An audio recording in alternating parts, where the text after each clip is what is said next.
भारतरत्न संघनि लुवा जिमुंबाई उसब बाजार तंगमा सुकुमय रेमचिनै रोंनको रोंसोंनाय रकनि बिसिंगो रेमचितै रेमचिनै ओंखारिओ ताकलाय बिसि 2024 नि ओंगै काहाम ओंखारि खायनाय रंनो सकाजिया फरमानि पान्दा खलाजाका असालि पान्दाव मानजाका हास्ते बीजेपी कासको राजीव भट्टाचार्य मानजाका आमचाइनि गोजाम एमएलए डॉक्टर दिलीप कुमार दास नखबै 2 नम्बर वार्ड नि काउन्सिलर शर्मिष्ठा बर्मनताय भारतरत्न संघनि सेक्रेटारि प्रेसिडेन्ट नखबै कुबनि आदंग्र आरो रेमचिनि फरक ब्रै ताय रेमचिनैनि ओंगै फरक दक्नो बेबागै फरक काहाम ओंखारि खायनाय रंनो सका ताय बरबला याफरजाका কমিটির মাননীয় যিনি সভাপতি রয়েছেন চেয়ারম্যান রয়েছেন উনি আমার কাছে একটা চার্ট তুলে ধরেছেন আমি খুব আপ্লুত হয়েছি যে 100% পাস সুকুমার উচ্চতর মাধ্যমিক বিদ্যালয়ে মাধ্যমিকে অ্যাপিয়ার হয়েছিল 89 পাস করেছে 89 তার মধ্যে ফার্স্ট ডিভিশন 20টা সেকেন্ড ডিভিশন 54 আর থার্ড ডিভিশনে 15 জন 12তেও প্রায় 120 জন অ্যাপিয়ার হয়েছিল 95 পাস করেছে মোটামুটি আমরা 100%ই ধরতে পারি তো আমি আশা করি যে আসলে চিন্তার বাইরে যে বিদ্যালয়ের শিক্ষক শিক্ষিকা থেকে শুরু করে পরিচালন কমিটি যেভাবে স্টুডেন্টদেরকে সহায়তা করেছেন আজকে তার 100% অ্যাচিভমেন্ট এসেছে তার জন্য আমি সকলকে আন্তরিকভাবে অভিনন্দন এবং শুভেচ্ছা জানাই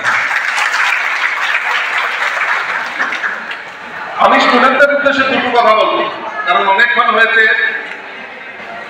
নিশ্চয়ই বক্তৃতা চলছে মাঝখানে সম্বর্ধনা হলো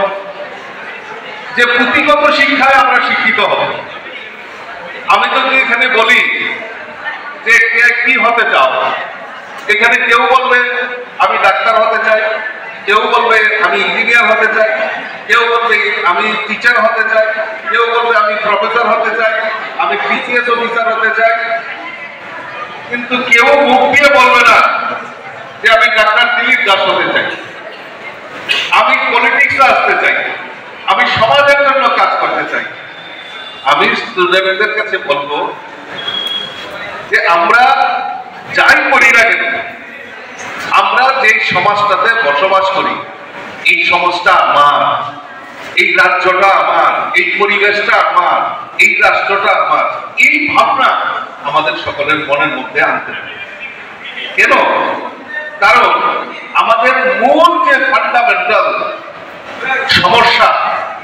আমরা ফেস করতে হয় আমাদের এই সমাজ থেকে সমাজটা যদি ভালো থাকে আমরাও ভালো থাকতে পারি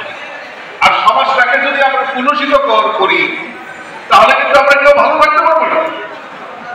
সাময়িক হয়তো আমরা ভালো থাকতে পারবো কিন্তু আমরা পার্মানেন্টলি স্থায়ীভাবে আমরা কেউ সুস্থ থাকতে পারবো না কাজেই সবচেয়ে যে আমাদের ফান্ডামেন্টাল যে আমাদের সমস্যা এই সমস্যাটা আমাদের এই সমাজ থেকে আমাদের তৈরি ঠিক আছে আমি পুঁথিগত বিদ্যায় আমি শিক্ষিত হয়ে আমি বড় ডাক্তার হলাম ইঞ্জিনিয়ার হলাম আমি টিচার হলাম কিন্তু সমাজের কোনো কাজে আসলাম না আর সমাজটা দিন দিন কিছু একটা পরিসংখ্যান কিছু একটা সংখ্যা এই সমাজটাকে কলুষিত করার জন্য প্রয়াস করবে আমি চুপচাপ বসে থাকবো তাহলে কিন্তু এই সমাজ কোনোদিনও পরিবর্তন হবে কাজেই স্টুডেন্টদের উদ্দেশ্যে আমি বলবো আমরা পুঁথিগত বিদ্যার পাশাপাশি আমাদেরকে এই সমাজকে এই রাষ্ট্রকে এই রাজ্যকে আমার নিজের মনে করে সেইভাবে পরিচালনা করতে হবে তার জন্য স্টুডেন্টদের এগিয়ে আসার জন্য আমি আজকের এই শুভ মহতী অনুষ্ঠানে তোমাদেরকে আহ্বান করছি পাশাপাশি আরেকটা জিনিস এই যে আমাদের শিক্ষাগুরু আমরা শিক্ষাগুরু আমাদের গুরু অনেক ধরনের হবে আমাদের জীবনে চলার পথে মাতা পিতাও আমাদের গুরু আর যারা আমাদের বিদ্যালয়ে আমাদেরকে শিক্ষা দান করে তারাও আমাদের শিক্ষা দেবে একবার মনে মনে চিন্তা করো যে আমাদের 24 ঘন্টার মধ্যে একটা মেজর পোরশন আমাদের কিন্তু বিদ্যালয়ে থাকতে পারে কাজেই এই বিদ্যালয়ের শিক্ষাগুরুরা যা নির্দেশ করে সেটা আমাদের জীবনের চলার পথে একটা আমাদের আদর্শ হয় আমি তাই বলবো যে আমরা বিভিন্ন সময় বিভিন্ন গুরু পরিবর্তন করি আমাদের বিভিন্ন সমাজের ব্যবস্থায় আমাদের পরিবর্তন হয়।